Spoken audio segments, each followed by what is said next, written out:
perkenalkan, saya Dr. Ferry Hadinata, spesialis anak. Saya di Rumah Sakit Fania Bogor. Apakah gumoh merupakan hal yang umum terjadi, dok?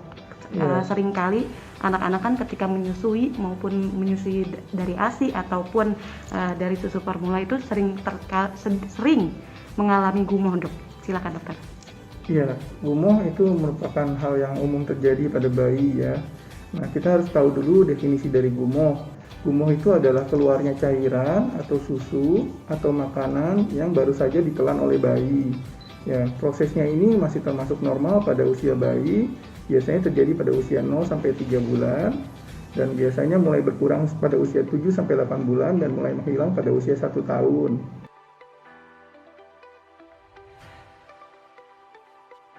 Gumoh ini dapat terjadi pada bayi karena lambung bayi yang relatif masih kecil dan pada saat cairan masuk ke dalam bayi itu melalui kerongkongan dan menuju ke lambung, itu di lambung itu gerbangnya itu masih belum sempurna, jadi ada katup atau cincin otot yang dalam kondisi masih belum sempurna sehingga cairan yang masuk ke lambung itu dapat kembali lagi ke atas sehingga terjadi gumoh.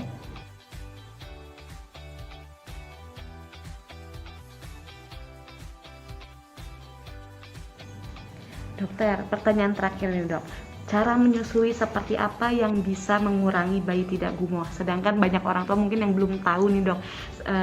Sekarang silakan dokter mempraktikkan supaya para moms di rumah ini nggak salah kaprah lagi, dok, supaya anak tidak gumoh saat menyusui. Silakan, dokter. Ya, pertama-tama harus dipastikan ya. Yang pertama paling baik tetap ASI ya. Jadi cara memberikan air susu, baik itu susu ASI atau formula, itu baiknya 2-3 jam sekali supaya jarak antara pemberian susu tidak terlalu lama sehingga bayi tidak minum terlalu cepat ya. Jadi tidak merasa lapar sehingga dia minum terlalu cepat. Nah, kalau dia ASI itu baiknya pelekatannya harus baik ya. Cara memberikan ASI yang baik, yang pertama adalah ini contohnya, dagu bayi itu harus menempel ke bawah ke bagian payudara ibu ya. Terus sudah gitu mulutnya harus terbuka lebar ya. Jadi areola dari mame ibu itu harus masuk ke dalam mulut si bayi ya. Dan bagian bawah bibirnya itu harus doer ke bawah. Jadi dia harus semuanya terbuka. Nah, inilah pelekatan yang paling baik sehingga tidak masuk udara atau puting ibu juga tidak lecet seperti itu ya. Nah, ini adalah posisi yang paling benar ya. Jadi kalau di rumah coba dipelajari bagaimana cara posisi memberikan ASI yang benar.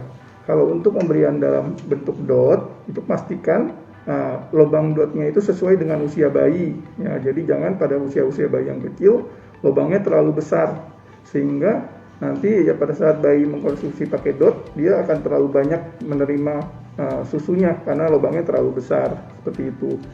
Dan pastikan lagi setelah menyusui itu bayi disendawakan dalam posisi seperti ini sambil kita tepuk-tepuk ya supaya dia coba sendawa ya. Setelah itu baru bayi boleh ditidurkan dalam posisi kurang lebih 45 derajat. Jadi jangan lurus karena seperti yang tadi sudah dijelaskan, lambung bayi itu katupnya masih belum bagus, jadi dia masih bisa balik kalau posisinya dia rata. Jadi posisinya harus kurang lebih 45 derajat. Seperti itu sih mungkin ya. Apakah itu berpengaruh juga, dok, ketika menyusui di malam hari? Sedangkan kalau misalnya bayi kan gumoh nggak mengenal waktu ya, dok, bisa siang ataupun malam hari. Silakan, dokter. Ya, pada saat malam hari memang terkadang karena kita mengantuk ya kita jarang mensendawakan bayi atau melakukan posisi tegak seperti ini ya, karena kita ya tahu sendiri ya kalau malam itu kan rasanya ngantuk sekali ya, untuk bangun aja agak sulit gitu ya. Tapi ya itu resiko dari ayah atau ibu ya. Jadi tidak harus selalu ibu, ayah juga harus membantu ya untuk bisa memposisikan seperti ini, ayah juga bisa ya.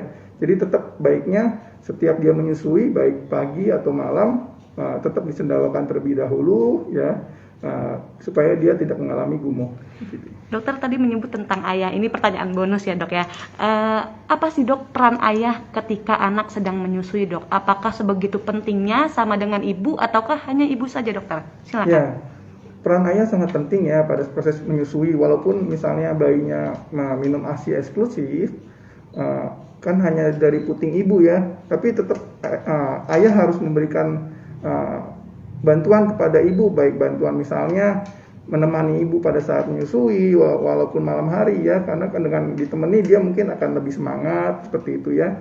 Ya, berikutnya adalah posisikan bayi juga bisa ya, ayah bisa melakukan posisikan bayi, membantu sendawakan bayi seperti itu. Itu sangat membantu sekali dari segi mental si ibu ya.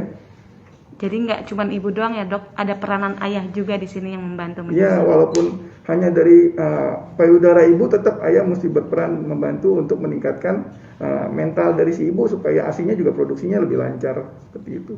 Oke, baik. Terima kasih dokter.